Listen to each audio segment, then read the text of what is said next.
Welcome back to the Fenrir Siberian Husky Show, and we are continuing our FAQ series here where we're going to be answering the question, can they be left alone? And Will's going to be answering this question today, so I'm going to hand over to him. So, we all know that dogs are highly sociable beings who love nothing more than spending time with their owners, and yet sometimes we just have to leave the house without them. Especially puppy parents often cannot help feeling guilty for having to leave their dogs to their own devices. But is it really bad for them to spend time without their owners? So in today's video, we're going to discuss whether or not dogs should be left alone. So then, we will begin with the first reason why leaving your dog alone at home might actually be very good for them. And that is that alone time can build confidence. If you just got a new puppy, you might be tempted to spend all your free time with them. And there is no doubt about it. With their innocent charm, their adorable clumsiness, and their cute cuddly looks, puppies are irresistible. However, if you keep showering them with fuss and affection all the time, you might do them a disservice. Now, this might sound a bit bizarre, because why on earth would you not show your new dog how much that you adore them?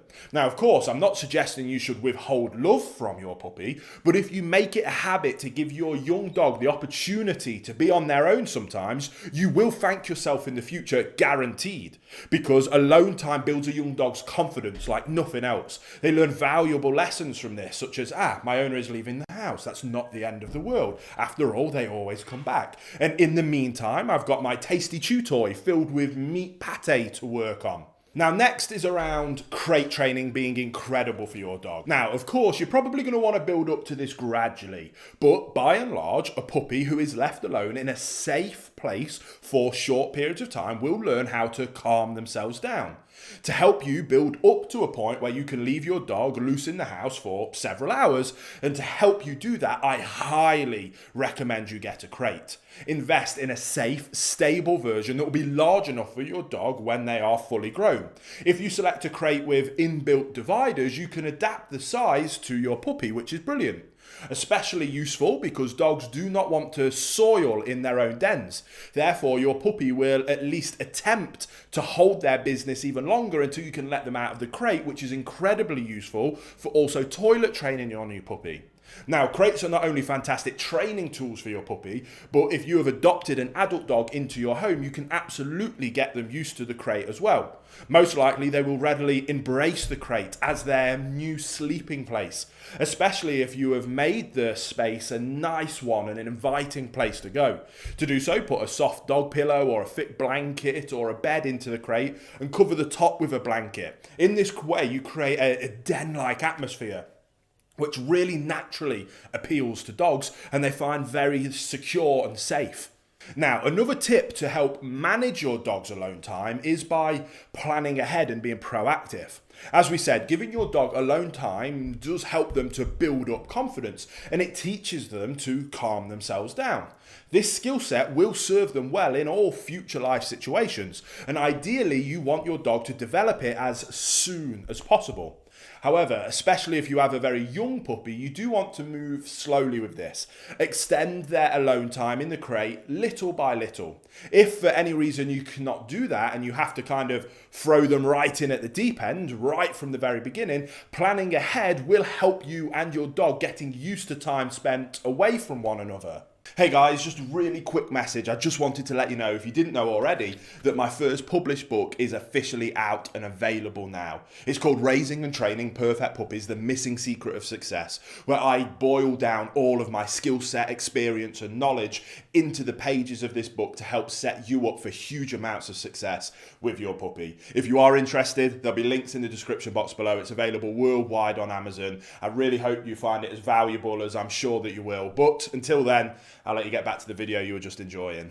Let's say, for example, that you have to leave the house for 8 hours every single day for work. In this case, you could plan in a long weekend right after you bring your puppy home. Ideally, you would take 1 or 2 weeks off from work, if possible, and dedicate this time to your puppy.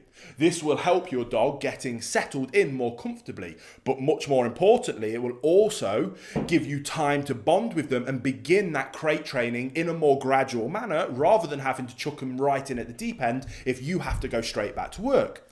But eventually, you will have to return to your routine, and to avoid making this a traumatic event for your puppy, you can enlist help. For example, you can make arrangements for family members to come over once or twice a day, especially in those early days, to let your puppy out for the toilet, to help on toilet training, and just give them a little bit of interaction. You can keep this routine up at least for the first 2 months, then switch to maybe once a day if you were doing it twice a day, and that helps as the dog is physically able to hold on to their business for longer periods of time. Ideally, these visits will leave the puppy pleasantly tired and content, and after they have received an appropriate dose of exercise and food and physical interaction, they should be more than happy to sleep for the majority of the time they spend back in their crate. If you have no family members or friends who are willing to take over these puppy duties while you're at work, you can hire a dog sitter or take your puppy to a reputable doggy daycare, especially in those early days. So in my opinion, yes, dogs should be taught how to be left on their own. Of course, in the ideal world, we will always have someone at hand to stay at home with our puppy, at least until they are a bit older and a bit better trained to be able to be left loose in the house. And ideally, we would not leave them for longer than a few hours at a time. However, there are many ways to navigate those challenges of having to leave your dog at home. And provided you are fully committed to making sure that you meet your dog's needs, especially during your absence, you absolutely can make this work. Alone time does not have to be bad for your dog. In fact, it can be an incredible thing. And as their loving owner and leader, you simply want to manage the situation in the best interest of your dog by setting them up for success, by planning ahead and being proactive, as a good, calm, consistent canine leader always does. So as always, guys, be your dog's leader, because leadership is love.